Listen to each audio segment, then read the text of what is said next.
อนอื่นทดสอบความหน้าก่อนได้อยู่นะสวยงามมากๆผมว่าสวยนะสวัสดีครับผมนาคัสครับหลังจากคลิปที่แล้วนะครับที่ผมได้ผ่าพิสูจน์ระหว่างลาบูบูแท้กับลาบูบูกองว่าข้างในมันต่างกันยังไงวันนี้นะครับผมจะเอาตัวลาบูบูเนี่ยมาใส่ในกรอบแล้วเดี๋ยวมาดูกันว่าเป็นไงเริ่มเลยดีกว่านะวันนี้ก็เป็นน้องลาบูบูครั้งที่แล้วนะครับผมอุปกรณ์ที่ใช้หลักๆก็จะมีกรอบรูปมีกาวแท่งนะครับกาวร้อนคัตเตอร์แล้วก็กระดาษสีดำนะครับผมเดี๋ยวแกะกรอบรูปก่อนเลย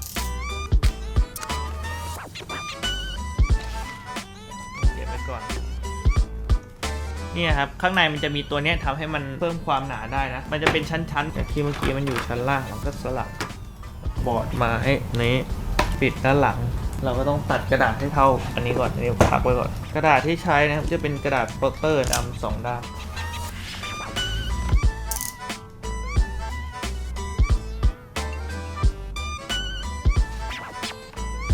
นี่ครับผมขั้นแรกเราก็ตัดกระดาษมาและใช้ตัวนี้เป็นตัวอาร์ตบอร์ดของเราเลยนะครับผมก็จะเอากระดาษโปสเตอร์นะครับติดกาวไปกับตัวอาร์ตบอร์ดอันนี้ติดกระดาษนะก็จะใช้เป็นกาวแท่งแต่ว่าเดี๋ยวตัวลาบูบูจะใช้ปืนกาวแปะลงไปก่อนค่อยขยับได้เหมือนติดสติ๊กเกอร์รถเราก็รีดครับดีดเสร็จแล้วนะครับเราก็จะเริ่มจากการวางน้องบูบูเริ่มจากหูน้อง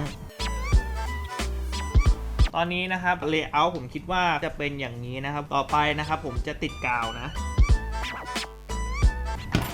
พอใส่กรอบแล้วก็จะเป็นประมาณนี้ก่อนอื่นทดสอบความหน้าก่อนได้อยู่นะงอกกันรอยก่อนเราต้องใส่นี้เข้าไปขั้นแล้วเราก็จะการคว่ำบูลงไปนะครับเรียบร้อยครับผมเป็นไงบ้างครับผมกับผลงานชำแหละน้องลาบูบูเสร็จแล้วเอามาขึ้นกรอบสวยงามมากๆผมว่าสวยนะเพื่อนๆว่าสวยไหมคอมเมนต์บอกหน่อยคลิปต่อไปนะครับผมอยากให้ไปชำแหละตัวไหนหรือว่าอยากให้ทำอะไรคอมเมนต์ทิ้งไว้กันได้อย่าลืมกดไลค์กด Subscribe กดกระดิ่งติดตามให้ด้วยสำหรับวันนี้นะครับไปแล้วเจอกันใหม่คลิปหน้าสวัสดีครับ